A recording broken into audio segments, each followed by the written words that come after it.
Hello, everybody, and welcome back to another episode of the Kayfabe Central podcast and another episode of the headlines in pro wrestling this week.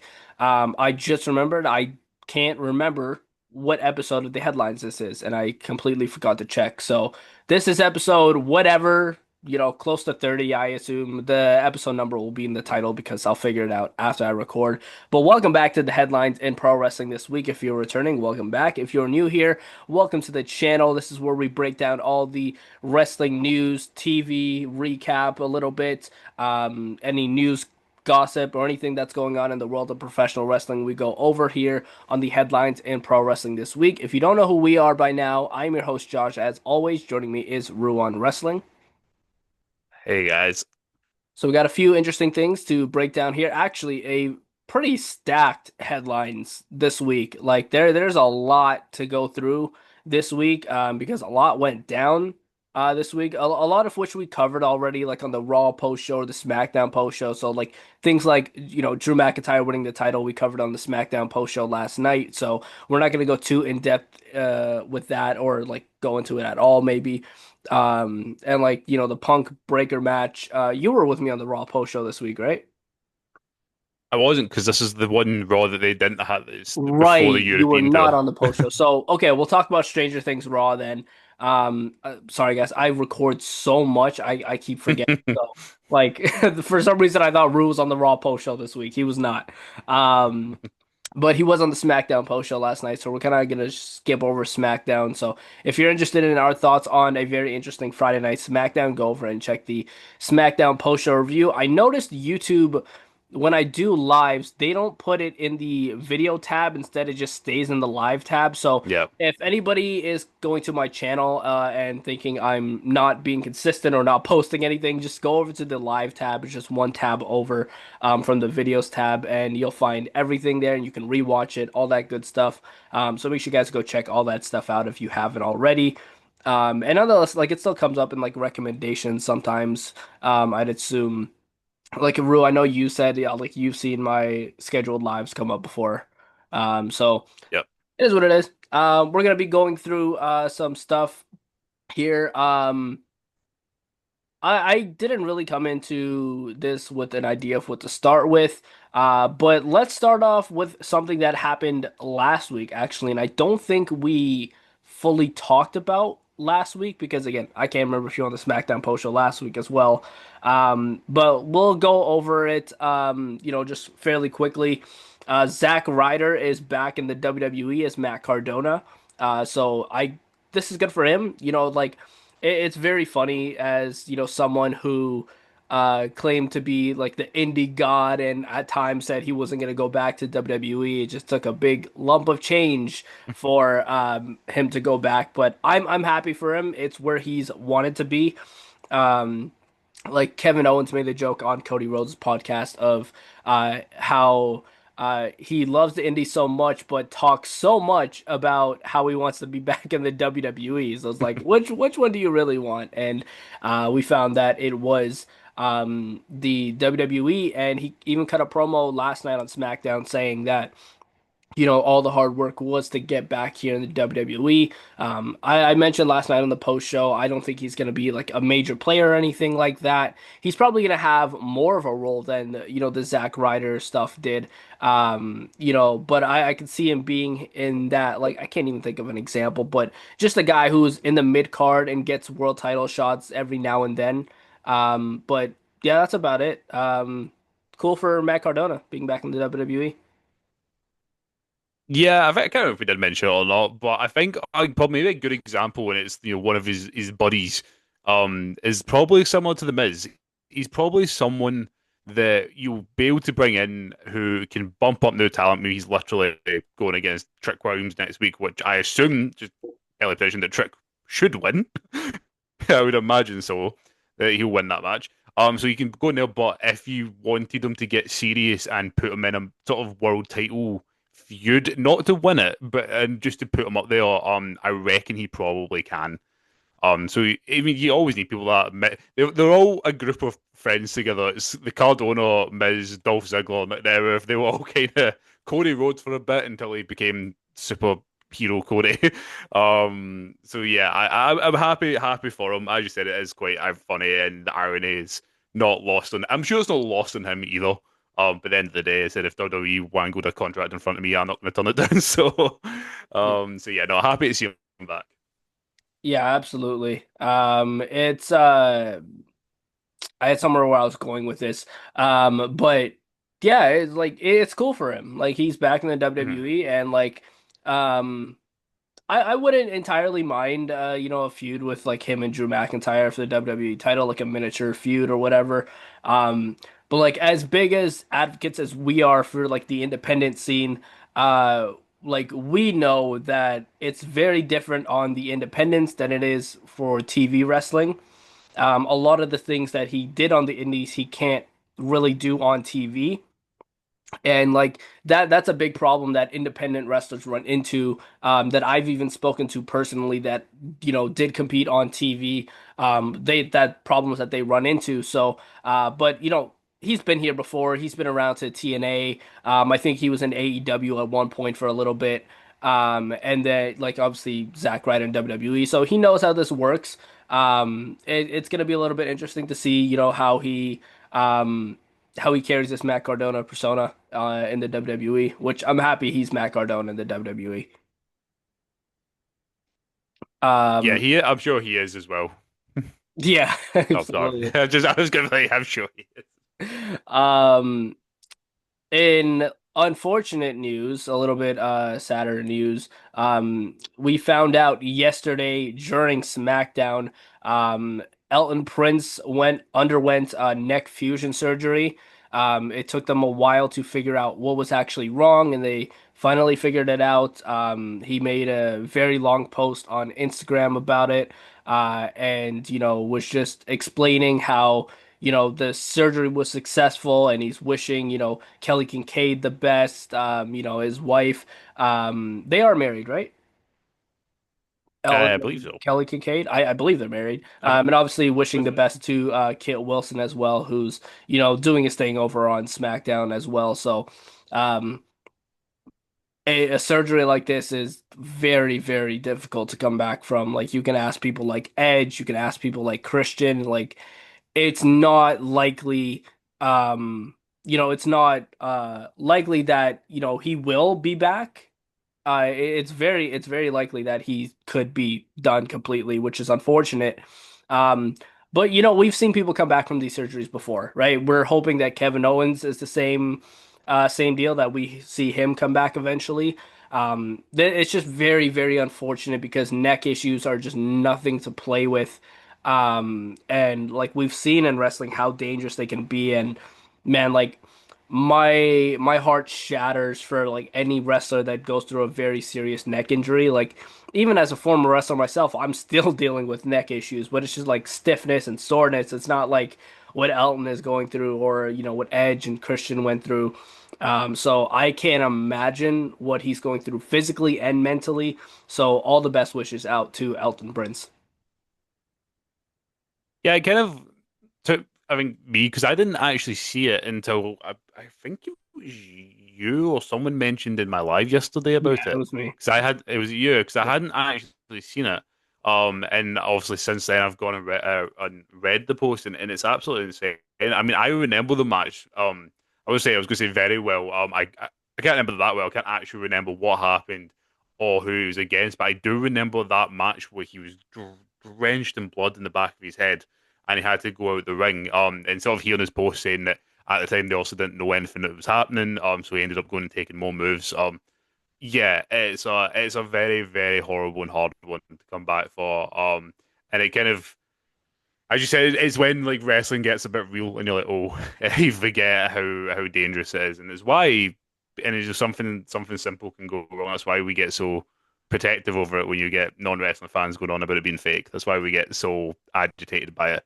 Yeah. Um, it's not at all. It's really not. And yeah, so as you've said, like best wishes go out to Elton and to Kit as well. As you know, we've both said we're not. We think we're the only two people that aren't the biggest fan of the. I like the toxic masculinity stuff. I just really didn't like the entrance. um, Yeah. Leave that. But I exactly like. I think it's a cool gimmick. And I think especially these support. I mean, I spoke about it with you. The support he was kind of getting, not from the two of us, because we're horrible, mean people apparently. But the support he was getting, and I guess maybe now with this coming out, he, I I don't want to say that this might come good out of a bad situation, but it might. And in fact, it might actually give a bit of more support for Kurt Wilson. In saying that, we've seen that with Karrion Cross, and that didn't go anywhere either. So I hope the best for Kurt Wilson to come to it, but obviously, absolute best for Elton Prince, and I hope we see him back one day. But as you said, it's really touch and go with the sort of neck fusion surgeries. Yeah, like as you mentioned, like I'm not a big fan of the theme song as well, but I can see why people are a fan of it. Hmm. Like I understand it. It's just personally not my cup of tea. Um, But it is what it is. Like he's doing Elton Prince is doing something, not Elton Prince. Kit Wilson is doing something, that's getting him on TV, right? Like he's doing what he Hmm. can with this gimmick, and you can always be happy for that. Like we will never come on here and advocate for people to lose their jobs.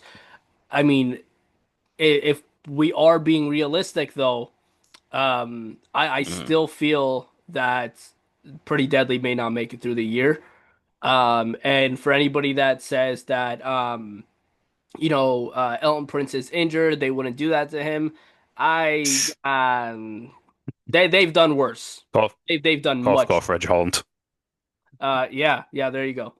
Um, it's unfortunate that Ellen Prince is hurt because I think Pretty Deadly was on uh like a solid path in the tag division, and they were entertaining. I liked Pretty Deadly. It took a while for them to grow on me because I was like, okay, these guys are just kind of weird. But then I saw that they were like talented. I was like, okay, these guys can wrestle, and then their gimmicks started to grow on me, and then the Prince injury happened. I'm like, man, that's unfortunate. Like, I just started getting into them, and now he's injured. But I'm happy Kit Wilson has found something that he can do on his own, even if it is to jobbing out to other people, and putting other people over. Um, Speaking of SmackDown and all that stuff, and people leaving, going, and debuting, Trick Williams and Jordynne Grace have joined the SmackDown roster officially. We just mentioned. Trick Williams has a match next week. I believe you said against Matt Cardona in the WWE Championship tournament. Um, so that's cool for him. I mentioned last night on the SmackDown post show he's off to a really good start on the main roster. Jordynne Grace seems like she's going to go into something with Jade Cargill, which I'm fine with, but I'd like to see Jordynne Grace have a match on SmackDown before she faces Jade Cargill for the title. So at least it's like, she earned it in a way. Like even if she beats somebody like Candice LeRae or something like that, at least like she won a match, so she has momentum, and she's like, okay, well, you guys really don't have many other options in this roster, so I beat Candice LeRae, tenured wrestler in here, so give me Jade Cargill, because Candice LeRae is a better wrestler than Jade Cargill anyway. So, yeah, it seems like they're doing something with Jade Cargill, and it's already more than what Grace was doing in NXT. She's gonna lose to Jade Cargill when they do that match. She's not gonna win the title right away, but I do hope that she's thrown into the women's U.S. title picture or something like that. Because we've seen the backstage segments with her and Chelsea, so maybe hinting at that.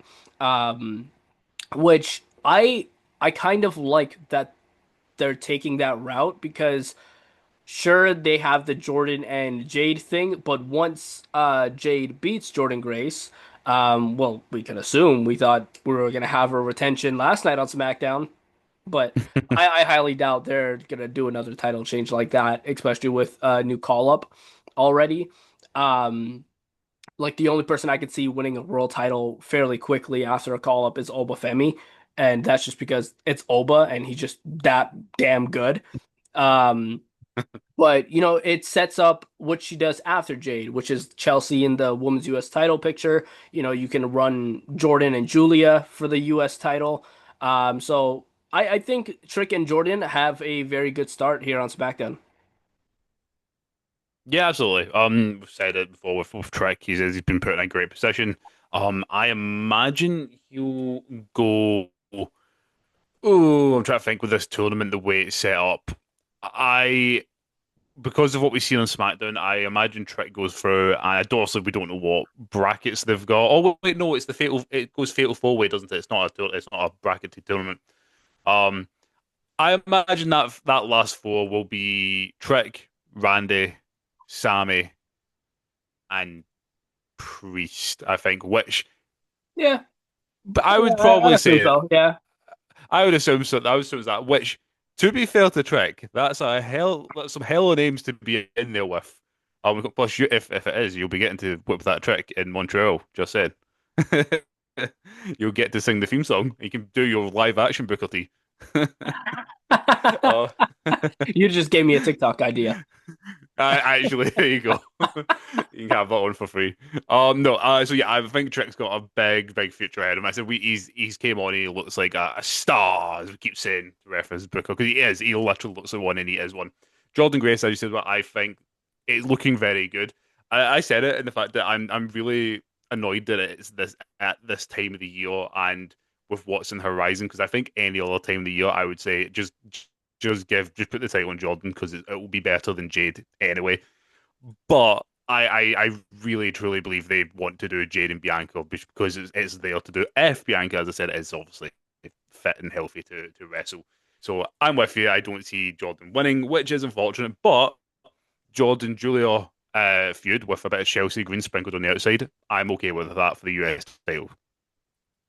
Yeah, absolutely. But yeah, that's Jordan and Trick. There's not much else to throw onto there. Let's talk about some like Monday Night Raw stuff and dive into that a little bit. So I'm very confused on Stephanie Vaquer because I'm because I went into I'm like, okay, this is definitely a kayfabe injury. She's taking bumps and everything, but there's a part of me where I'm like, huh.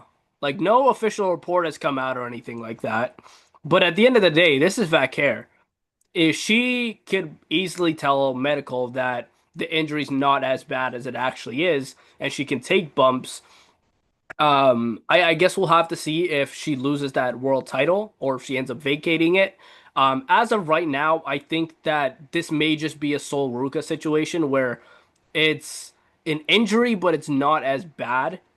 So, she can still be involved, but like she full on took a Tahana bomb, didn't she, on Raw? Like, Yep. so that's not a easy bump to take. I know she didn't really land on her ankle or anything like that, but when you're injured, you're not allowed to take bumps. So I'm very confused. It would be unfortunate if she actually is injured and had to vacate the Women's World Championship. Because I love Stephanie Vaquer. She quickly became one of my favorite wrestlers on the women's roster in the entire world. Um, because that Mercedes Moné match, I didn't actually watch live. I watched it like when she first signed to WWE. I watched that Mercedes Moné match. I'm like, okay, I need to do my research on Stephanie Vaquer, and I watched that match. I was like, okay, she's really good. Um, and so, yeah, it would be unfortunate if she had to vacate the Women's World Championship. I don't think she will. I'm still gonna lean towards that this is a kayfabe injury unless I hear otherwise. But yeah, that's all I got for this. So here's me to drop the potential otherwise here on you. So have you seen now again?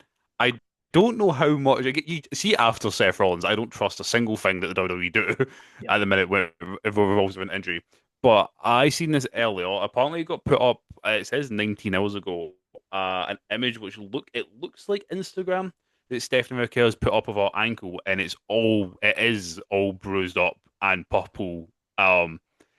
I said, I don't know. I don't know where. I'm literally looking at it right now. That's why I was sitting looking down while she was speaking. I'm looking at the photo right now. I don't know what to believe for that because I asked you, I think even the other day, and you said it was a kayfabe injury, and I was like, oh, okay, yeah, it probably is then. Because as you said, there was no, I'm going to steal a quote here from Mr. Santi himself. 'Cause I heard him saying it on TikTok the other day.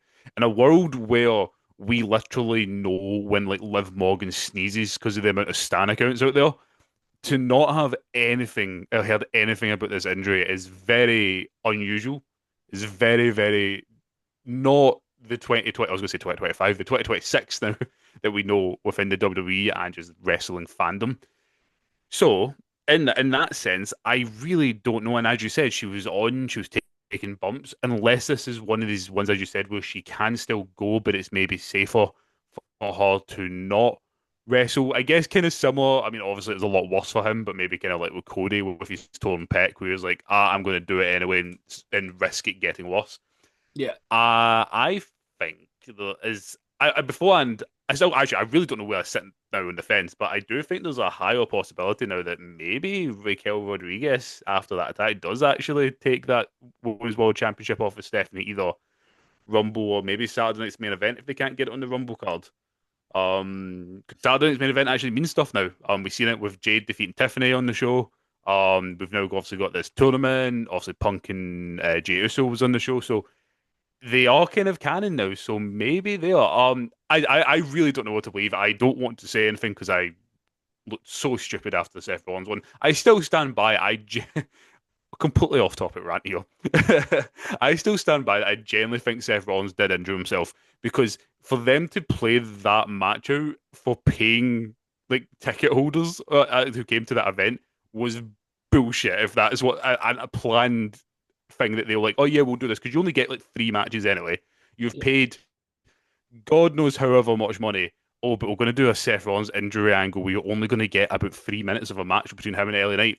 Bollocks. I think I think he was actually injured, but it was not as bad as anyone thought it was going to be. That's how they could play the angle. So I don't want to say anything here. I'll wait and see what happens. It's very unfortunate if it is because I'm with you. Stephanie Vaquer has been there's this revelation for me over this year. I said, come the Slammy Awards. I think she took like from me anyway, like pretty much most of mine when it came to it. Female superstar, breakout superstar, NXT superstar, overall superstar at the time. Yeah. For me personally, she's just blew me away. I am a rather disappointed in what, and not in her, but in how her title reign has been booked because they've basically taken all of the talent and put it in the tag team division. Yeah. She's just had to feud with Nikki Bella slash be friends with Nikki Bella for the entire time, which hasn't been great. So yeah, this will be a real shame. I hope it's. I don't think it's going to be a Finn Balor situation either. I think even if Stephanie, it says a real injury and she has to lose the belt, I think she'll stick in and around the Women's World Heavyweight Championship picture. Kind of similar to I think when Naomi comes back as well. I think they'll both be fine.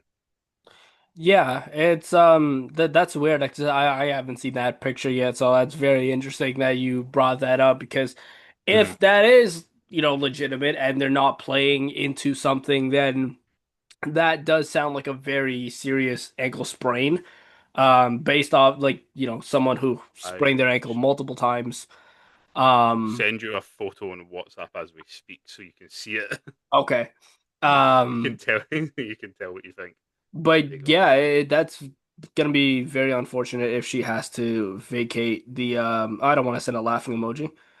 Um, oh, okay, so yeah, that does look pretty bad. Mhm. Um, yeah. So if that's legitimate, then she's either dropping that title or vacating it potentially, which is unfortunate. But ankle sprain, it wouldn't take too long, like Mhm. 6 to 8 weeks. I'm not a doctor, so God, I don't know, but like I'd assume like 6 to 8 weeks for an ankle sprain. That's usually how long my recovery was when I sprained my ankle. So yeah, unfortunate there. Um, In other championship news, Becky Lynch defeated Maxxine Dupri to win the Women's Intercontinental Championship. She won that title back. Was she two, three-time IC champ now, or is it? Who? I think Yeah, yep. She is it never two? lost it back to Lyra, did she? I think she held it the entire time. Yeah, no. So she beat Lyra for it, and then yeah, lost it to Maxine and won it back. So two Yeah, times. okay. Okay. Yeah, so that's very interesting. I thought Maxine might have held it for a little bit longer. I knew Maxine wasn't taking that title into WrestleMania, because I even mentioned last week that if you have the option between Maxine Dupri walking into Mania as champion or Becky Lynch walking into Mania as champion, they're going to go with Becky Lynch 9 times out of 10. And that seems like what they've done. Um, I think that this is just going to end up being AJ Lee and Becky Lynch at WrestleMania for the women's IC title. Maxine is probably going to get another rematch because of how this match ended, which, like, again, like, I'm not a huge fan of like the constant rematches.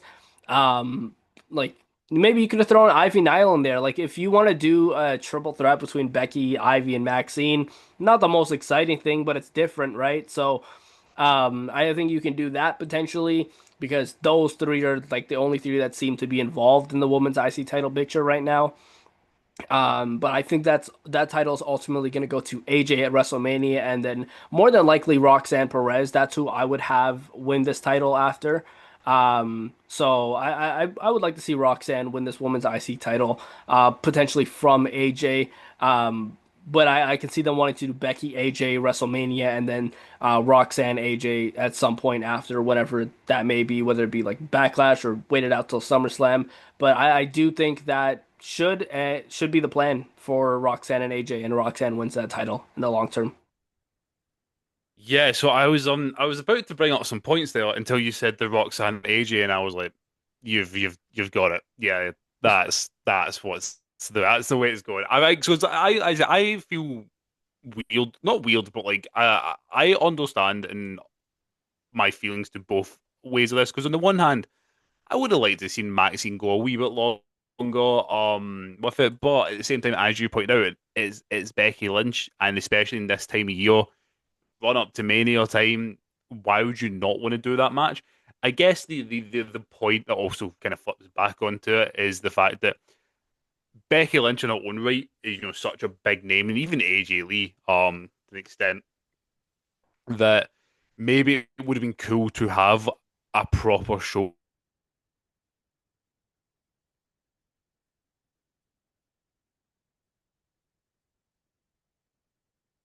have that match, but at the same time I can't really argue with that because it's Becky Lynch. Um, why I don't know why. Sorry, I've completed my I got a thing there saying my like Wi-Fi went a bit weird. So Yeah, you froze for a little bit, but it's okay. You're back now. yeah, I got a wee thing now. Okay, hopefully back now. Hopefully we're Yep. all okay. Yeah. I've completely lost my train of thought, but at the same time, I can't argue against it because I'm like, also it's Becky Lynch in like a title match at Mania. It puts prestige in the division. So Yeah. I see the arguments for like both sides for me personally. Like I one side's like it would be cool for the women's IC division, like Natty if she comes back, Maxine, Ivy Nile, you said perfect example. Even Roxanne Perez, who was you mentioned for later on, maybe doing like a fatal four way or some sort of match like you usually see with the men with the IC titles at Mania. To give them a bit of a showcase, but also, as I said, on the flip side, Becky and AJ Lee is also a very big match to put a lot of eyes on the IC belt. So I understand both. But everything I just said, completely forget about it until you just said AJ and Roxanne Perez, because I was literally about to make the comment of I feel like AJ would beat Becky for that belt. Um, but I don't know. Not that I don't want to see it, but also part of me is like, does AJ need it? Until you said Roxanne Perez, and I went, yeah, AJ needs the belt because Roxanne needs to face AJ, because yes, that has to happen. Yeah. So yes, you're correct. Absolutely. That's the only match that makes sense. Like Yeah, I don't have any interest in seeing like Nikki Bella, AJ or yeah, anything yeah. like that. Although I can if AJ does if and when AJ wins that title, I can see them doing that AJ Nikki match I one think they more will. time. More than likely. That's probably a backlash thing potentially that they do. Hmm. Because Backlash is in Puerto Rico this year. So they like Okay. to give some special, matches for the international crowds. Um, Still in like championship news and new champions and all that. Rhea Ripley and Io Sky won the WWE Women's Tag Team Championships. This one I saw coming. I think this one was a little bit predictable, which doesn't mean it was a bad decision, but um, it made the most sense. Get those titles on Rhea and Io. Um, I don't know if they're gonna take these titles into WrestleMania. We still have a couple months till Mania. I can very well see these tag titles just being hot potatoed until WrestleMania, and then at Mania is when we crown the champion that's gonna hold it for quite some time. Whether that be like Lash and Nia, whether that be the Kabuki Warriors again, or like whoever else. Like I don't see Alexa and Charlotte winning it again. I can see them potentially splitting after. WrestleMania. Because at some point they're going to want to have Charlotte back in the singles division, and it's gonna suck for Alexa Bliss because I don't know what she's going to do. Um, and like I'd like to see her still have like singles matches and like be involved in like maybe a world title picture or even the mid card division. At I think she'd fit well in the mid card division at this point in her career. And like that's not a knock at her or whatever. I think she just fit very well just because of like the star power they've brought into the main roster into the world title scene. So yeah, but Rhea Ripley, Io Sky are tag champs. Congratulations to them. It's going to be very interesting to see how they book this. It's probably going to be the same as like how they've booked Alexa and Charlotte and the Kabuki Warriors. Nothing too special or too crazy. But yeah, Rhea and Io are champions. Yeah, I mean, quickly on the Alexa Bliss point, I think a perfect point for as much as I do think at one point, and I do want to see Alexa do a world title run. I think what she showcased last night is a perfect place for her in the US title picture. And again, as you said, that's not a knock. I think getting to see the likes of Julia, Jordynne Grace, Chelsea Green going up against Alexa, and potentially have Alexa win the belt and do with what we said this year with Becky Lynch, how much she raised the stock in that women's IC title division. Do it with Alexa Bliss. I think she's got a lot that she can give there. In terms of Rhea and Io, yeah, I was with you. I thought it was very predictable. The only outcome I seen where they didn't win it was if all the sort of women who are sort of challenging for that belt, Charlotte, Alexa, Nia, and Lash, all came out and it ended in a big brawl and they set up the big match. But that didn't happen. If it was just going to end the way it ended, I thought it was always going to be Rhea and Io. Andrew, do you see them splitting? Do you think there's a ton that happens there? Because I don't Between know. I don't think you're Rhea and Io. between Rhea and Io, no, they're not going to turn either of those women heel, I don't think. Yeah. I think if they split, it's going to be a respectful split. And it's probably going to be similar to what they've done in the past. Like they lose the tag titles and then they both want to go after the world title and they kind of get in each other's way and they just have a respectful banger of a match. Um, Rhea is too over to turn her heel, and same thing with Io Sky. Everybody just loves them. Nobody's gonna want to boo them. Keep your heels. Like I'm trying to think of a babyface that they could turn heel, and the only person I could think of is like Charlotte and potentially Alexa, but everyone loves Alexa as well. So potentially Charlotte, she would be the most believable to turn heel. But Rhea and Io, I don't see them turning heel.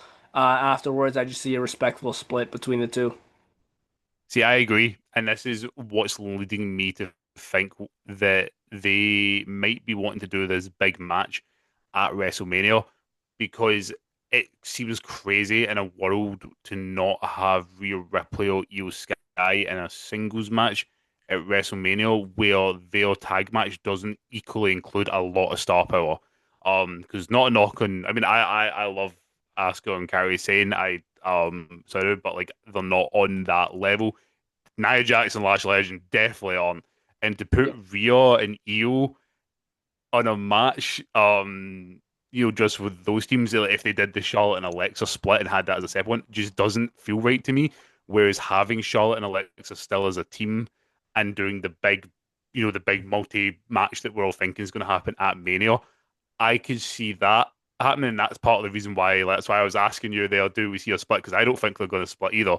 But I also just don't see them not having a very what's the word they're trying to say? I kind of just stacked match at WrestleMania. Like you can't just have Rhea and Io go up against Nia and Lash. Like that's just not going to happen. So yeah, no, I'm excited to see what happens going forward though. Yeah, I think they're gonna do like a multi-woman tag match for the tag titles at WrestleMania, whether that Yep. be like a woman's TLC or whatever the case may be, they're gonna do something.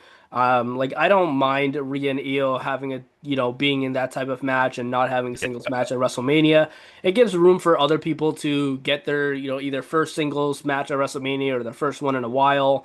Like you can make room for like Jordynne Grace to have a match, Obafemi to have a match, or like anything along those lines at WrestleMania. So yeah, I'm totally all for like these women. Like I know they've stuck a lot of their world title division into the tag division, and that's got to change at some point, and get some more credible tag teams in there. But um, yeah, I think that's the route that they're going, a multiple woman match at WrestleMania. That seems like the thing that makes the most sense.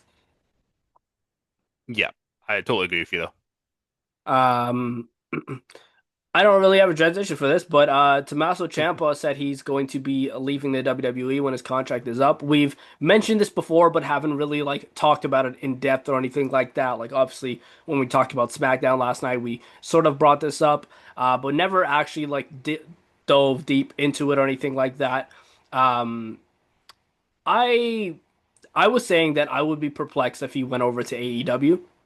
I don't think that he will have, if he goes over to AEW, he's going to be in um that like I guess Roderick Strong type of Yep, type of place or yep. something along those lines. Maybe win like an international title or something like that at most, but that's about it.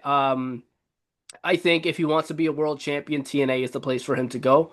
And I would like to see Tommaso Ciampa be a world champion because he is a guy that's very, very talented. So, um, I would like to see that happen for him. I think TNA is the best spot for him, unless like I can see him, leaving WWE and taking a break for a little bit before he decides where he wants to go or anything like that. But yeah, it's I can't fully like blame him. Like a lot of people are like leaving the company or whatever. WWE stuff based off like political decisions that they've made and whatnot. We don't know the reason as to why he's leaving the WWE, but he's clearly not happy where he is right now. So maybe like he hasn't said anything about like retiring from wrestling or anything like that, so it's very possible that he shows up in like TNA or maybe AEW, but again, I'd be surprised if he went over there. Yeah, I'm on the exact same wavelength as you. 'Cause I said it all day as well. Like, if he was to go to AEW, I just see him. The perfect example is Roderick Strong, Kelly Riley, just a good wrestler to have on the roster who can be friends with those guys and Mark Briscoe and the conglomeration. Yeah. He can just be a friend of them. And occasionally wrestle Josh Briggs on a pre-show if he wants. But that did not mean Josh Briggs there. I meant Yeah, I Josh was about to say Alexander. God Josh damn Briggs. I was like, wait, it! wait a I minute. meant Josh Alexander. I got so many Joshes in front of me. Josh Briggs. I meant Josh Alexander. But yeah, like I think TNA is actually a great pick for him. And I think you brought this up as well. The fact that yes, there's that kind of awkwardness of it's technically, it's affiliated with WWE, but you still do get TNA contracted wrestlers for TNA.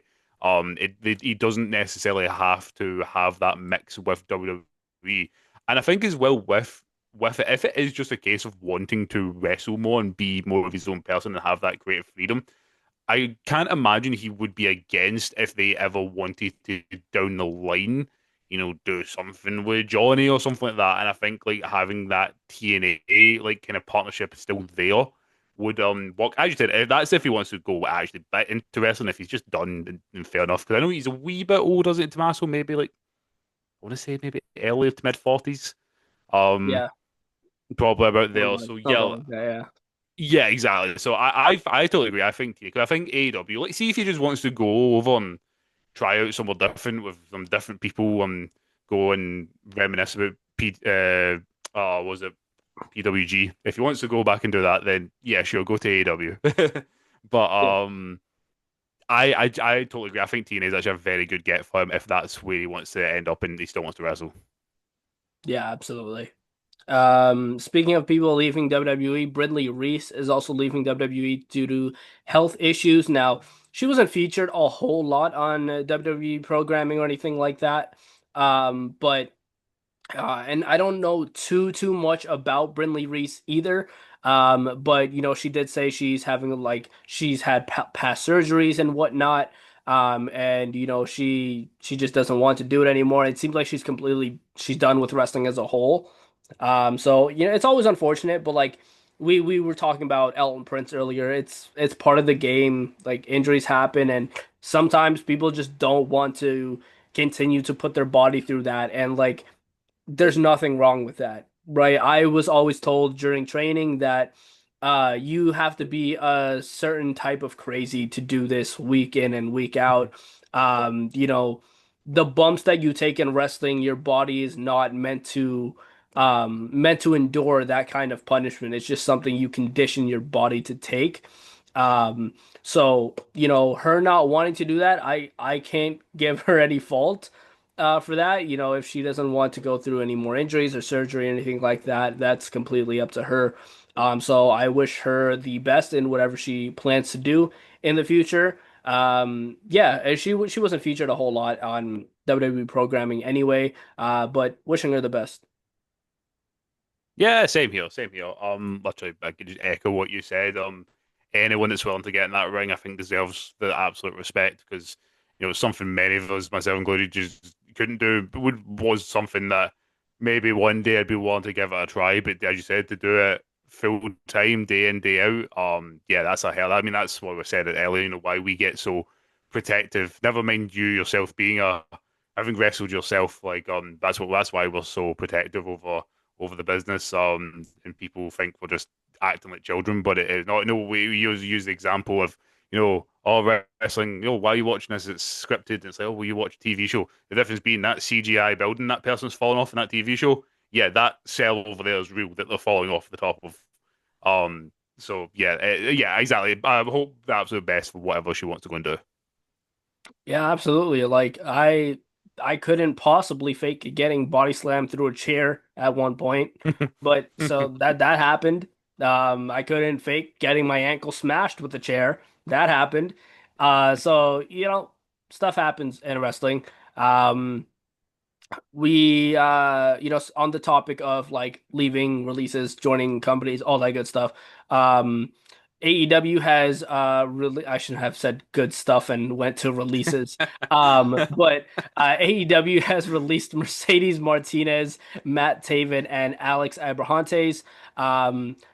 So a couple of these people we mentioned on the end of the year awards, like Alex Abrahantes. Now with Alex, I didn't think he was that great of a manager. I didn't think he brought anything. Like he came out with every single luchador, and he'd be like, two luchadors would be feuding, and he'd be managing both of them. It would be so weird and so stupid. So yeah, it is what it is. Like I like when I look at the three of these releases, like I'm like, okay, well, three of these people weren't doing anything. Like Mercedes Martinez is on her way out of pro wrestling as a whole. Matt Taven, I can't remember the last time we've seen him on television. Um, so Alex Abrahantes though, and this one might pique your interest a little bit. I can see him joining the AAA commentary team, potentially, going over there. So yeah, I mean, I think that'd be cool. It'd be funny if like he walks out with every single luchador that comes out of AAA and then joins the commentary desk and then is off the commentary desk and trying to like separate people. Like he's a manager for like Mr. Iguana, La Parca, and like El Grande Let's do it. Americano even. So it's like but I think that would be a really good fit for him to join that commentary team, potentially. Like alongside, you know, anybody would be better than Conan, because Conan is just god awful. I think it was like for 30 minutes I liked Conan, and then after I was like, wow, this guy sucks. Like Yeah. he is just bad. He's boring. He doesn't have any energy on commentary. So I can see Alex replacing him. In terms of the other people, Mercedes Martinez is retiring this year. And Matt Taven is, I don't know what he's doing, but we haven't seen him in a while. I can't wait to go into that one. Yeah, I mean that's a cool idea for Alex. I think at the end of the day, like if WWE, not WWE, my God, get mixed up. If AEW don't see a plan for them, then sure, why not? Mercedes, as you said, had legendary, particularly like all around the world. We like if you know wrestling, sort of the companies that aren't just WWE, you'll know who Mercedes Martinez is. Um, so yeah, and as you said, she's kind of alluded herself to that she's pretty much done with wrestling anyway. Um, the Matt Taven one. No, I'm not laughing at a guy obviously getting released. I'm not. I did laugh when it came up because I went, Matt Taven's still employed by AEW. What? It blew my mind, and I was like, Matt Taven is a throwback and a half thing that I've not thought about in years. Yeah, again, at one point, part of the Undisputed Kingdom, that kind of vanished and everything. Uh, I don't know what he does next, to be truly honest. I just again, I feel bad for a guy losing his job, but it was quite funny. He was just one of these forgotten wrestlers who, at one point, was a big star on the Indies and around Ring of Honor and all that. So, as soon as they said the name, I went, "Oh my God, Matt Taven! That is not a name I've heard in so many years, and had no clue he was still employed by AEW." Yeah, I think he'd be another good fit for TNA potentially. Hmm. Get some, things with him. Um, who was he had a tag partner. Who was his tag partner again? I'm forgetting Uh, the name. was it Mike Bennett or Mike, was yeah, that Mike another one? Bennett. Yeah, yeah. As I'm sorry, Mike Bennett, if you're watching this. But if whenever because Mike Bennett, I believe, is still with AEW as well. Is Um, it? I believe so. So whenever like he's done, I think they're on like separate contracts or whatever. TNA can bring Mike Bennett over. I know he's like, he's dealing with having another kid. Not, I should say dealing. He's him and his wife Maria are having another kid. I believe it's their third child. Yeah, not dealing. That's a bad way to put it. So sometimes my wording is just god awful. But him and Maria are gracefully having another child into their lives.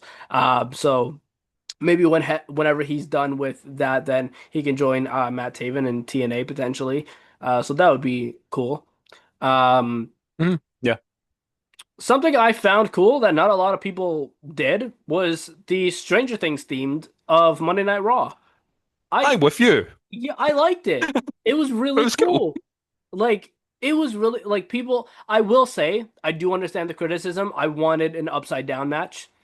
I did want Yeah. that because it would have made it a whole lot better. But in terms of like the design, you had like the little things at ringside or whatever by the announce table, and by the barricade.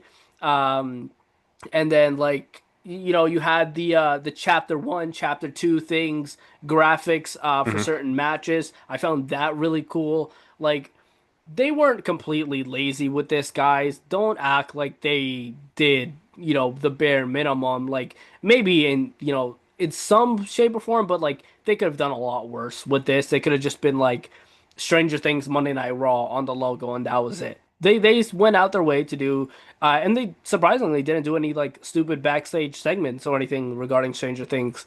So um, I found it really cool. I found the theme. You know what? Let's take a break from talking about wrestling. What did you think of? And if for anybody, by the way, who hasn't finished Stranger Things, I suggest skipping forward a few minutes, so you're not spoiled. Rue, what did you think of the finale of Stranger Things? It's really funny we said we're going to take a break from wrestling, but I'm also going to mix us back into wrestling. But to quote a Mr. C. Montgomery Punk from this weekend, because had seen him doing an interview, and he described this generation of wrestling fandom perfect, and the fact that we live in an era now where everyone has to get mad because things didn't happen the way they wanted it to happen. Now, me personally, I'll say, and he was talking about the Stranger Things finale here, and he compared it to wrestling. We see it in wrestling all the time. How mad some people get. And don't get me wrong, there's times where I'm like, that's a stupid decision. It just is. But there's just like, there's times where I'm like, okay, I would have done something different, but it's cool. I can see the logic here, or I'm willing to give it a shot and see where we go. Same with Stranger Things. That's what CM Punk was talking about here. Like, some people got so mad. Me personally, I enjoyed the finale. I would have done something slightly differently, just personally. I personally might have put a little more stakes on the line. I would have liked the final battle between the Mind Flayer to go on a bit longer. However, that doesn't mean it wasn't good just because it didn't happen how I wanted it to happen. And that's what people don't seem to understand. I thoroughly enjoyed it. Um, I personally, I know again this is a touchy subject. I do personally think it was a little bit long in the epilogue, but again, I'm not going to complain and go. batshit crazy over it going over it finishing the story for everyone as well. And as I said, there's some things that I personally would have done differently, like the whole ending. I said, I'm sure we'll talk about it. What they left to the imagination with L. I'm an OCD kind of guy. I would have preferred a definitive answer, but it's cool to have an open-ended thing to allow people to decide what they want to decide. I personally, I'll go on the verge that I think she died. That's for me. I'm going to go with that. If that's how it is, that's how it's open ended. I'll go with that because I prefer personally would have preferred a definitive one. Doesn't mean it was bad. So some folk need to understand that. That hurt me, Rue, because I'm imagining that she's alive with somewhere with three waterfalls. No, I'm totally with you. I think that I put out on Twitter after that this might be, and maybe I'm pushing it a little bit, but I really enjoyed that this Yeah. show to the point where I was like, this might be one of the greatest put together shows of all time. Like from season one to season five. I don't think they dropped the ball at all. I think that they managed the storytelling almost perfectly. Now, I can't remember. I think it was like season four where it was kind of like it was a little iffy in season four, but it was still really good. And like season five was just fantastic, man. Like they continued on with the story. Like Will, finding out that he can control the powers with Vecna and see into his mind. I found that really cool, and that was their key to defeating Vecna. Um, I saw somebody say that they made Vecna look weak by doing that, but I liked it. It shows that he had, your typical villain arc. We saw what his arc was with, the guy in the cave. And that's where he, really developed this, aura and presence about him, was in that cave. And we found out that at the end of the day, Vecna, he's just like everybody else. He's human. He still has feelings. Like we saw him very afraid to go into the cave, and I think that was a very good like message from Stranger Things. Like, so I enjoyed a lot of what they did here. I am with you on the ending though. I would have preferred a more definitive answer, especially surrounding Elle, who was like, let's be honest, the main focal point of Stranger Things. And not having a definitive answer on her at the end is kind of, I'm trying to find the word, is not the best route to end the show on. Um, and then like I feel like they didn't need to drag out like the whole like the graduation ceremony, Hop talking to Mike and all that stuff. Like I understood it, but like and this is just me nitpicking. And it's not me saying the show was bad or anything. It's just me nitpicking certain things. But overall, I really enjoyed this show. I think from top to bottom, they did a phenomenal job, and it makes me sad that we're not getting a season six. But sometimes a show needs to end before they do drop the ball and it gets a little bit worse. Like I don't know if anybody has watched Riverdale, but you talk about dropping the ball. That show, they dropped the ball off a that, cliff. that With thing went batshit crazy, by the that way. it was I gave it more of a chance than other people did. More people said it was season three that they stopped. It was season four where I stopped because I'm like, let me give this a chance because like season three was like the Gargoyle King or whatever. Mhm. Yeah. And then season four, I believe, is when they grew up, if I'm not mistaken. hmm And that was like 7 years like later or whatever. But then that's where it started getting kind of stupid or whatever. Like they became teachers and they don't have a flipping degree to become teachers or whatever. But I don't know. That show fell off, but Stranger Things did not. Stranger Things did a phenomenal job. I've got a quite story about Riverdale. Was funny because I was with you. I watched seasons one, two, and three. Um, And I really enjoyed them, especially seasons one and two. I was like, this is really fun. Yeah. Then I stopped watching it and I'd heard rumblings, and it wasn't until years later. And I was chatting to my girlfriend, and she told me, "Oh yeah, they start getting like superpowers and all that." And I was like, "Wait, what the? I thought this was like a detective drama at the beginning. what happened, and then I go on to learn that there's a whole comic book series I didn't realize about. But yeah, with the Stranger Things, what's actually quite funny, and as we speak right now, I actually currently on my other screen or other tab have Netflix open, and I'm on season two. Oh, so I'm on episode four of season. No, my God, can't. I've got that completely mixed up. I'm on episode two of season four of Stranger Things because this is the first time I've actually been able to go back and watch them all from the beginning in an order because I've only ever watched Stranger Things when they've came out. I've not actually gone back and now I'm watching them all again in order. And I just said, yeah, I've absolutely loved it. There's only two things I can actively say that I really don't like. The first one, it seems to be a common thing. 'Cause I remember this back when it first came out. I didn't like it. Is it episode seven of season two? The stuff with Callie and all that is just weird. Not a fan of that. That's when Elle first goes to go find her mum, and then she meets Callie and all that for the first time. That was Right. Yeah. weird. Okay. That Okay. Yeah. that stuff that stuff I didn't like, and I don't know if it was the character or Finn Wolfhard's acting, but season three Mike is god awful, and that's the only bits I'll say because I've just finished season three literally today actually. But yeah, I really really like season Stranger Things. I thought it was really well done, and I had things I personally would have done different. Maybe I'm just a sinister bastard. Maybe I would have had one of the kids die personally, but that's just me. But just because I didn't get what I wanted doesn't mean that that's the thing. Again, I think it's like You sick bastard. watching. I'm a sick bastard, aren't I? I think it's because I over the Christmas period there, myself and my girlfriend, we watched at Welcome to Derry. Now I don't know if you've seen it or not. So I guess I'll say spoiler alert here for the next 10 seconds to anyone watching if they haven't seen it at Welcome to Derry. What I really liked about it is in the first episode, who you think are going to be the main characters, no, they're not dead. Fantastic. And it's kids.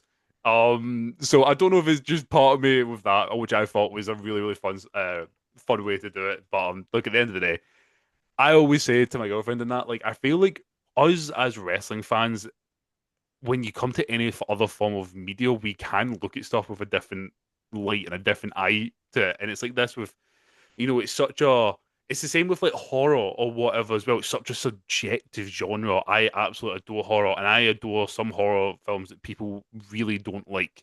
I'm a massive fan of the Terrifier franchises, which I know is very decisive between folk. Folk do not like that, and I think it's because I can look at it from a different angle and enjoy it. When that's the same with wrestling, it's like generally like watching wrestling in itself is a skill. People say what you're on about is generally I do believe in my heart watching wrestling is a skill, and it does take a bit of not loads, but a bit of intelligence to understand wrestling. And we put it into the TV show. So similar vein for this, just because I didn't get what I wanted doesn't mean it was bad at all. I still really enjoyed it. Yeah. Absolutely. Um. But yeah, that's our little Strange Things tangent there. Um.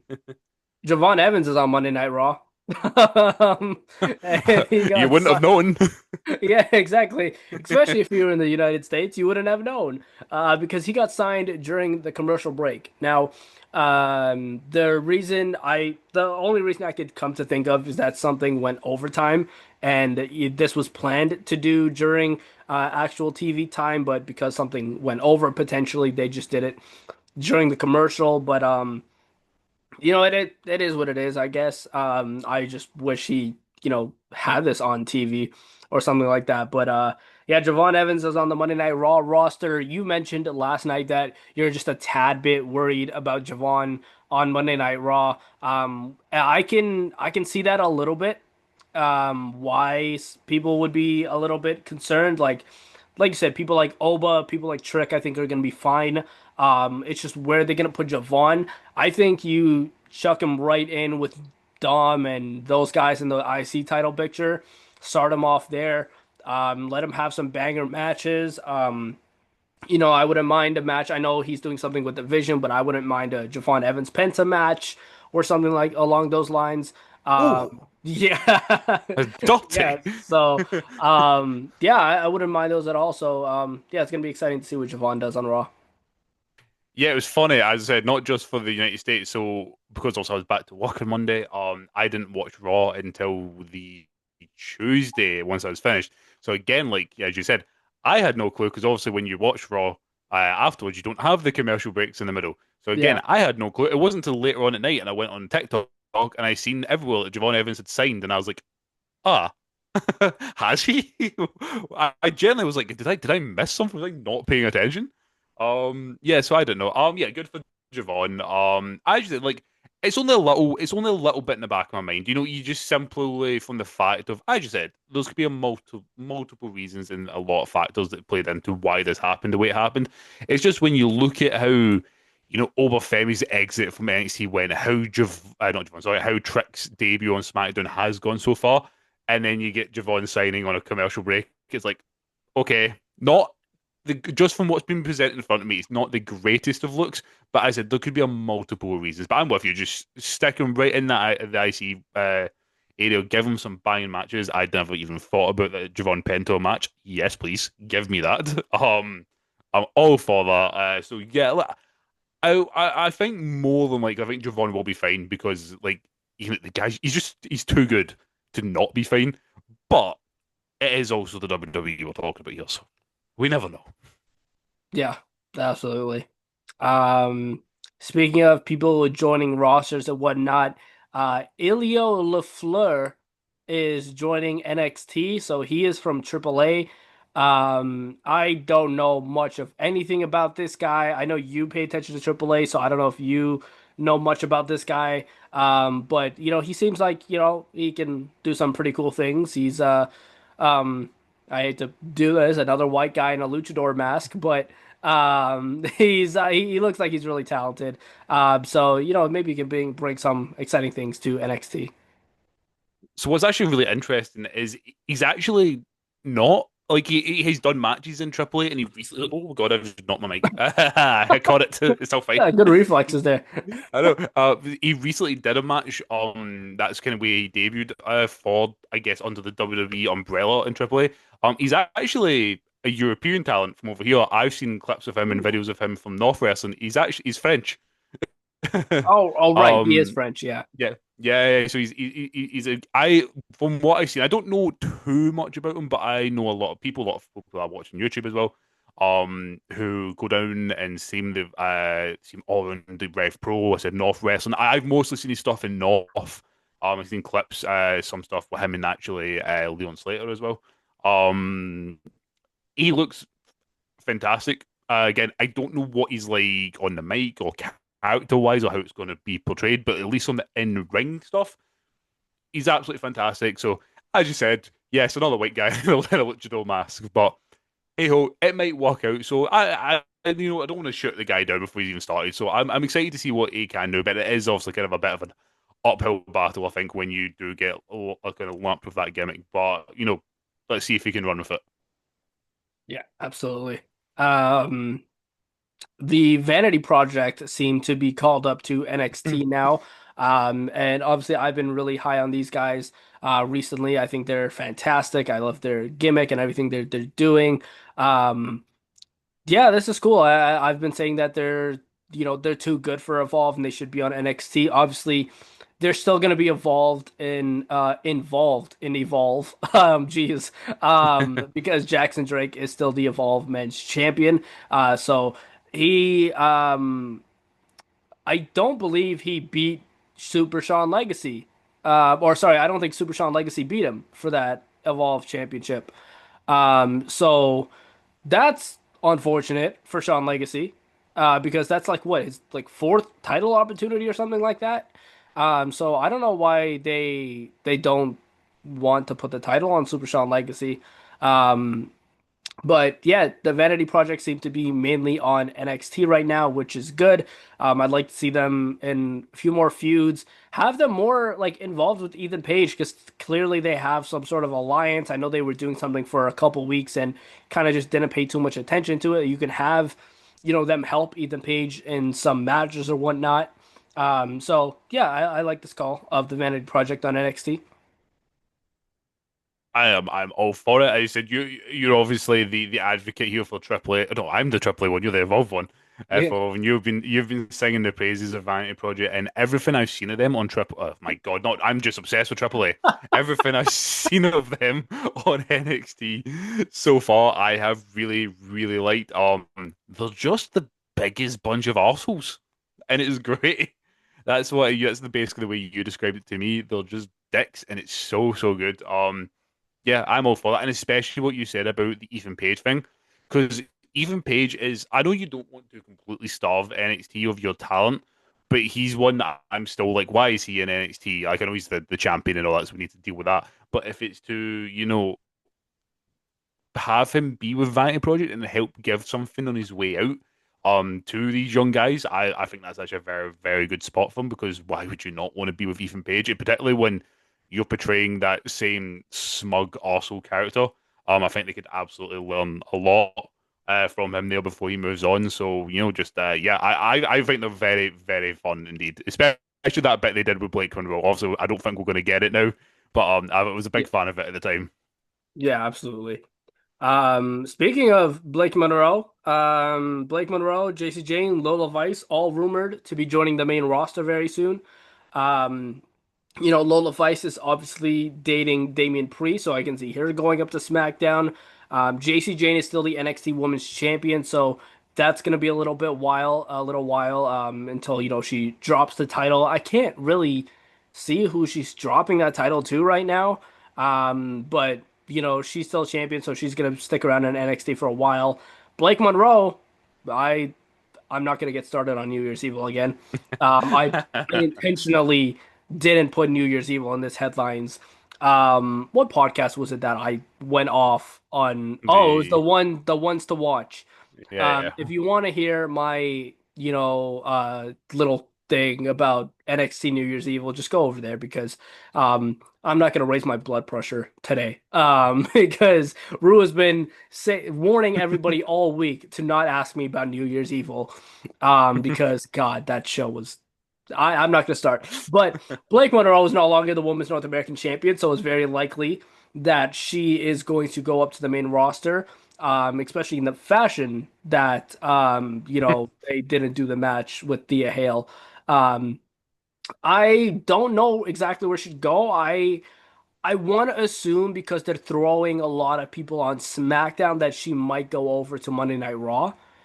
Um, I wouldn't have minded like a Blake Monroe, Chelsea Green type of thing, whether, she's the new addition to the Secret Service or they feud against each other.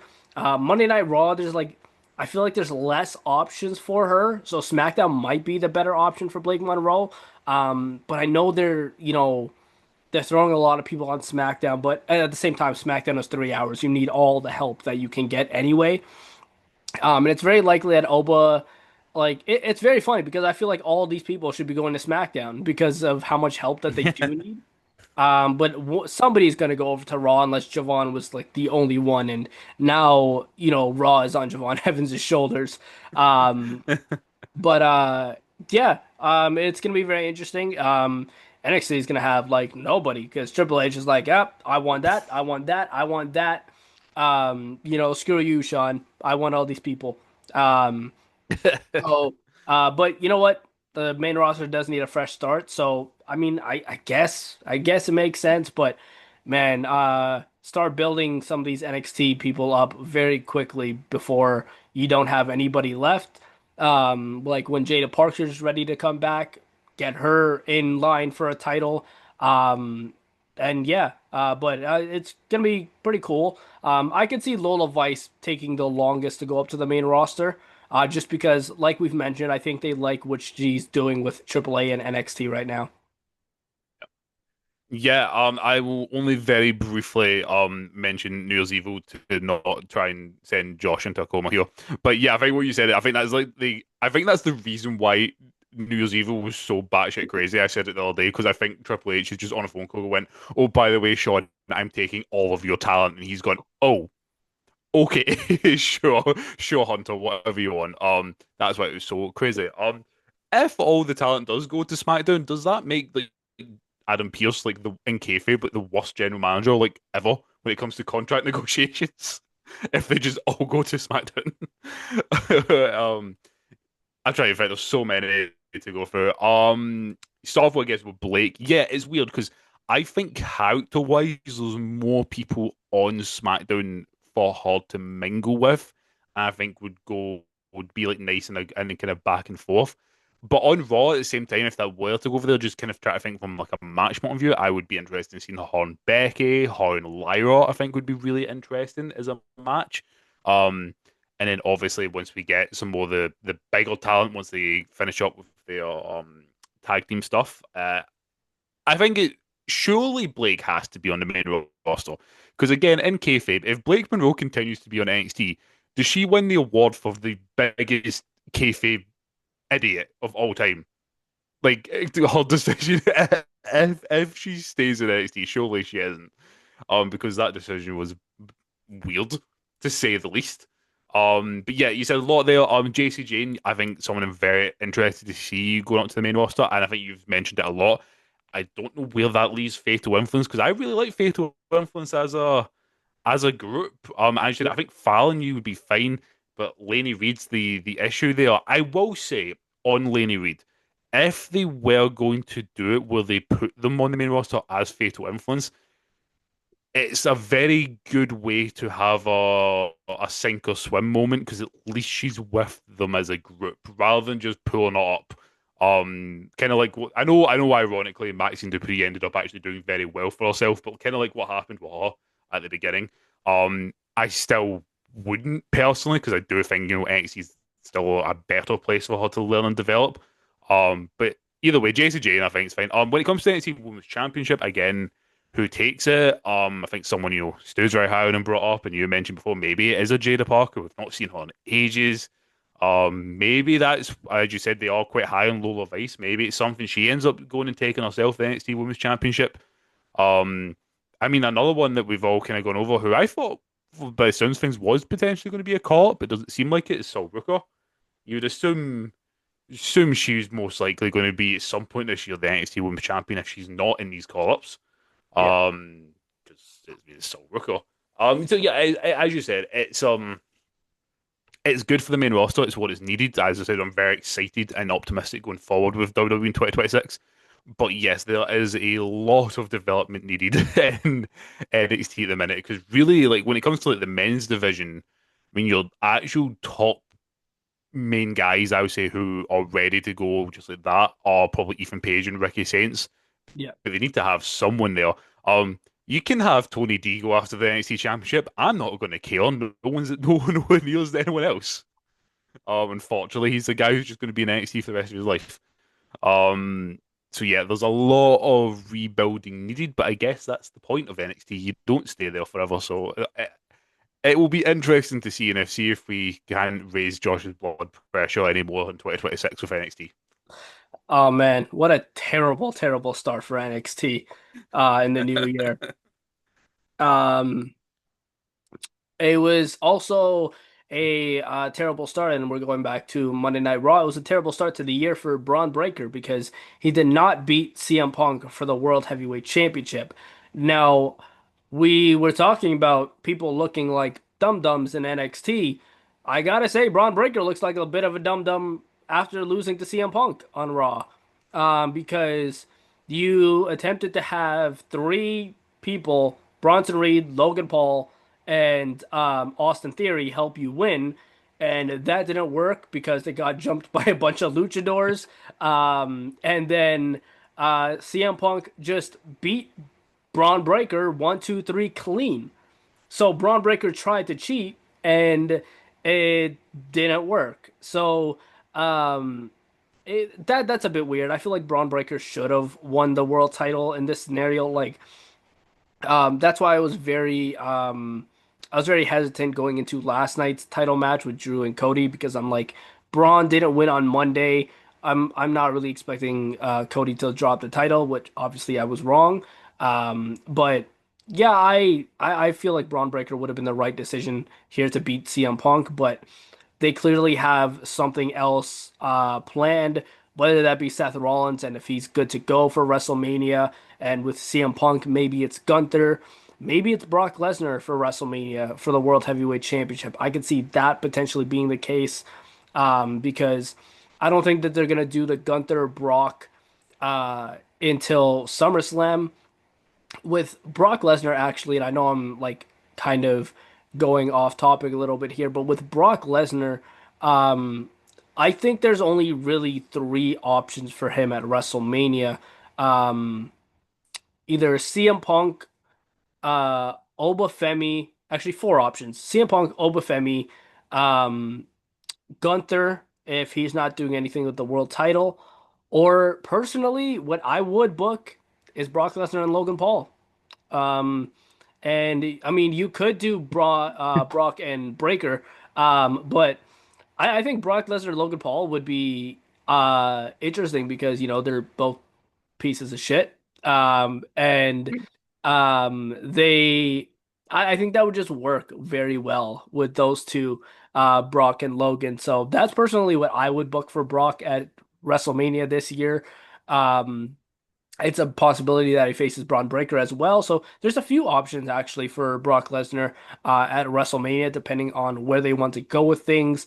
The more likely options I'm thinking is either CM Punk for the world title or potentially Obafemi because you got Obafemi, you got to have him do something. Logan Paul, the Logan Paul one is more unlikely because they're both heels, unless they turn Brock babyface again, some sort. So, um, unless it's just one of those things Brock does what Brock does and he does whatever he wants and he's not a heel or a face, it could be that scenario as well. But yeah, I think that CM Punk is either facing Brock or Gunther at WrestleMania for the world title. A lot of interesting things there. You just want Logan Paul and Brock so that Brock kills him in the ring. That's what you want.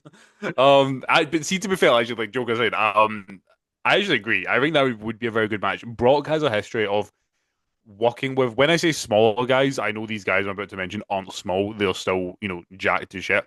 They're just smaller than Brock. When Yeah. is it? So like Logan is a perfect example. Seth Rollins, AJ Styles, Daniel Bryan at the time. All really good. Some of Brock's best matches that he actually didn't have, particularly in the stint of that Seth Rollins, AJ Styles, and Daniel Bryan ones, was when Brock was at his peak. And when I say peak Brock, I mean bad peak Brock. In that late 2010s Brock, where it wasn't great and the matches weren't great, but those were some actually all right ones chucked in there. Bar Kofi Kingston because Vince hate that. I don't know. That's all I can say. Um, but I'd be interested in that. When it came to the actual match on Raw, I mean, I said it in my preview. I actually really did not know what way it was going to go because I could make an argument for why Braun should have won. I also could make arguments to why Punk should have won. I do totally agree with you, sorry, in the way that Punk did win was a bit eh. It did make Braun look a bit silly, unless they are going to go down the route of what happened between Braun with Sammy for the IC belt, where Braun got a bit overzealous, a bit overconfident in the first match and lost it, and then maybe he comes back in a second match to win it. Actually, I really don't know. I think a lot of the booking around the World Heavyweight Championship and just everyone in it lies around the condition of Seth Rollins Yeah. because that really throws a spanner on the works to who's doing what when it comes to WrestleMania. Um, I like the shout as well we came to Brock about Ober actually. That is one I never considered, Ober and Brock. It's a hell of a spot for Ober, but I want to see it. As long as, and this is one of these ones that I only want to see that if I can be in the writers' room and everyone's in agreement that Ober wins that goddamn match. Because I don't Yeah. want to see that match if Brock's going to Brock. So I'll need to As get long myself as a Oba ticket doesn't into the go in writers' as a room. champion. Oh yeah, yeah, yeah, yeah. But yeah, Um, I'd be very intrigued to see that match. yeah. If Oba doesn't go in as a champion, I think he has a good chance at winning that match. Uh, in not WWE news, but going over to New Japan side of things, we had Wrestle Kingdom last weekend. We also had New Year's Dash happen. I didn't watch New Year's Dash. Um, but Wrestle Kingdom included the retirement of Hiroshi Tanahashi. He went up against Kazuchika Okada. Fantastic match. I was up very late to watch this, but it was a fantastic match, and they had the thing of where Okada had to dig deep into the old Okada to beat Hiroshi Tanahashi, and I found that very cool as well. I won't lie, I did fall in and out of sleep during this match, but a lot of what I saw was really good. And like on the entrances, like you can see very clearly Hiroshi Tanahashi was like kind of limping in a way. I'm like, oh man, this is not going to be good. And then it turned out to be a fantastic match. And then after the match, you had all the like the celebration. You had Will Ospreay come out. You had I believe Jay White was there as well. Um, and then Naito came out as well. And Naito's going to be leaving New Japan as well. So it was a big thing. Naito had a longer entrance than Tanahashi and Okada combined. But you know what? It is what it is, I guess. But yeah, that was cool. On New Year's Dash, the Bullet Club is dissolved. So the Bullet Club is like no more, which fine, do something new. They've been around for quite some time. You still have the Bullet Club technically in AEW as well. So like not completely gone, but in terms of New Japan, they're looking to do something new. Um, Speaking of something new, we have the old IWGP Heavyweight Championship title belt back. So Yota Tsuji brought that back. We know he's not going to be defending that in AEW or anything like that. But he because he's been very open on like not liking the partnership with AEW New Japan Pro Wrestling because he feels that it's not benefiting New Japan in any shape or form. But I can still see him defending it against AEW talent just in Japan. Um, so again, I'm like now starting to like somewhat pay attention to New Japan. Like I'm not gonna watch all of the shows or anything like that. Again, New Japan hasn't been the greatest. I think they're taking steps in the right direction, but I don't think a good Wrestle Kingdom and a good New Year's Dash is going to make, really anybody want to watch New Japan consistently until they actually show that they're putting out good product this year. And like we know, like we see with the WWE side of things, like oh, because it's a new year they're doing some more fresh things or whatever. When in reality, I just look at it's a new month and the date just changed or whatever. It whatever. But that a lot of people look at that as a fresh start. So maybe, just maybe, New Japan gets a lot better this year. Yeah, I mean, the event whole was really fun. Yeah, the Tanahashi thing was so cool to see. I loved his little what's the word? His little homage to Shinsuke Nakamura in the match, as you said last night, Triple H. Sorry, Shinsuke, you can't go out to Tanahashi's farewell, but you can lose to Carmelo Hayes if you want. Poor Shinsuke. But yeah, it was all really fun to see. I loved seeing Naito. He was one of my favorites when I got into New Japan in like 2017. I don't know why he was someone I just absolutely loved. And I loved his feuds with like Jericho and Moxley and all that when they came over. Um, but yes, as you said, I slightly have fallen off. Well, say slightly, I very much have fallen off New Japan over the last couple of years. This was the first sort of one back and be able to watch it. I think because of AEW, I've been paying a bit more of attention to what's going on. And as you said, if they continue to keep putting out good stuff, then I'm going to watch. It's just simple marketing. It's how wrestling and works, and effectively, if I'm going to be captivated, I'll be captivated. What you mentioned about the Bullet Club really interesting as well. They just want to stop paying Finn Balor those goddamn royalties, which is, I love that on the podcast with Cody, where it's like a lot of wrestlers owe you a lot of money, and Finn Balor's like, yeah, yeah, they do, which is Cody's like, hey, so do I owe you a lot of money, I gotta watch which is that whole very interview. funny. Oh, mate, it's so good. It's such a good interview. One of the, I will completely on a side note from New Japan. I will say I know it's all very WWE like affied. I really like Cody's interviews. I don't really care about that. It's very much, whatever his stuff with Wheatley. I don't really care about that. But they do, like, for instance, he'll just drop the Bucks and all that. He'll talk about whoever. He talked about them in this episode as well. So yeah, they're very open. Or like Kevin Owens just taking the piss out of Matt Cardona before he'd signed for Yeah. WWE. I like how kind of open and honest they are on these. All even though it was bleeped out, Cody and Kevin just completely just throwing Ryback under the bus, which I mean, rightfully so because it's Ryback. Was really really funny as well. So yeah, I really like this. But yeah, this Finn Balor one by the way is very very good. So if anyone out there hasn't seen it, go and watch it.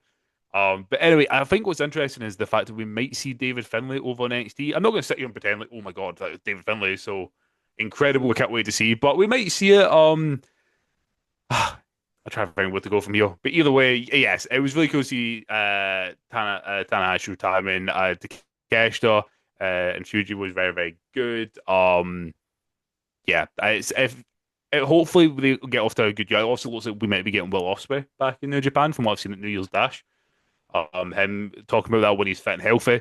So I'm all for that as well. See Ospreay back in New Japan would be very, very cool. But yeah, I pretty much echo what you said. As long as they keep pumping out the good product, I'll continue to be more invested and watch it. Yeah, absolutely. Um, but yeah, that's New Japan stuff. Not too much else to break down. I have a little thing that I just want to throw in here, just to go on a little bit of a tangent on Tony Khan, because Tony Khan tried to pretend the pre-show doesn't count as part of the pay-per-view. He said that he never put 13 matches on an event because the 0 hour and such aren't part of the pay-per-view. Shut the hell up. Like it's part of the pay-per-view. Like what? It's part of the pay-per-view. Like you click on the pay-per-view, it's still there. It's like, the people in the arena are still watching that as part of the pay-per-view. Like that doesn't make any sense to me. It's part of the pay-per-view. Shut up. Like I like what Tony Khan's been doing with AEW recently. I think they've been doing a lot of good stuff, but this was just blasphemy. Didn't even know this was a thing. So fair enough. I mean, I guess like I mean maybe he's trying to take the literal line of they haven't paid to view it, but as you said, it's still on the card. Like when Yeah. we go on about WrestleMania, like WrestleMania 35 lasted like 9 hours. Like obviously the main card didn't last 9 hours, just the 3 hour pre-show plus the actual event itself lasted like 9 hours. It lasted about 9 hours. So Yeah. yes, it is part of the show. Just because you didn't pay to view it, it is still part of the show. Yeah. But on the topic of AEW and all those things, Jake something, and now Jake Doyle is now in AEW. For anybody that may not know, he was in TNA beforehand. This was the best thing that could have happened to Jake something, because they were not giving him anything in TNA. They would start stop with him. Like they had him doing something with Frankie Kazarian at one point and then just stop that. And he's got a last name now in AEW. So um, I think this was the best thing that possibly could happen to him. Him and Mark Davis are going to make a good tag team. I feel two big, meaty men that are just going to be very dominant in that division. And, the Don Callis family gets more members. So that's cool. I like that for Jake something, and he's going to be in a more prominent role now. If they want to do eventually down the line, like Jake something first or Jake Doyle first, Josh Alexander matchup, kind of do a throwback to TNA in a way there, then I would be all for that. I know they're in the same family now, but sometime down the line, maybe they could do that, maybe in like a tournament setting or something like that. Um, but yeah, happy for Jake Doyle. Also added to the Don Callis family again is Andrade. So he is officially back in AEW for good. And there's no contract issues this time or anything like that. So I would assume they're gonna just pick up where they started off with him last time with Kenny Omega. I know he's chasing the world title or whatnot, and they had like a weird stare down with um FTR and Stokely with Andrade. So I'm very curious about that and what that's gonna entail because FTR didn't say anything. They just stared at Andrade, which was a little bit weird. But um, Yeah, I'd assume they just pick off where they left with him and Kenny Omega. Andrade, I don't think is going to be like a world champion or anything like that in AEW. I think he's just going to be somebody that's going to have like really good matches and just be in that mid card area. Maybe he wins like another like maybe he wins like an international title or something like that, or one of the four mid card I titles was that they going have to in say that. AEW. There's a lot of options there, so. But I don't think he's going to be like elevated to world title status or anything like that. And I would hope and I would assume that like obviously I don't know Andrade personally or anything like that. I don't know where his head's at. But I would assume and hope that he does know that's the case with him right now in wrestling and in AEW that he's not going to be, in the world title scene or anything like that. But, this is cool additions for the Don Callis family. Yeah, like I know we've just kind of like memed on Andrade over the last few months, and part of me still wants him to get fired and come back to the WWE because that would just be hilarious.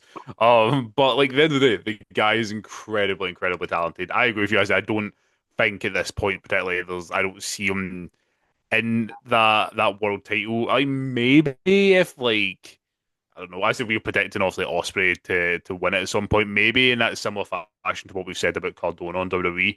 Maybe he gets a feud or something out of it at one point, but I don't see him ever winning that world title at all.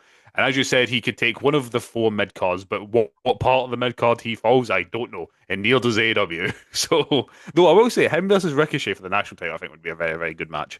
Um, so yes, there's a lot of option for him, and as much as I me on him, very happy to see him there because the guy's incredibly talented. So excited to see some of the matches that he can put on, particularly with Don Callis next to him, who's a fantastic himself.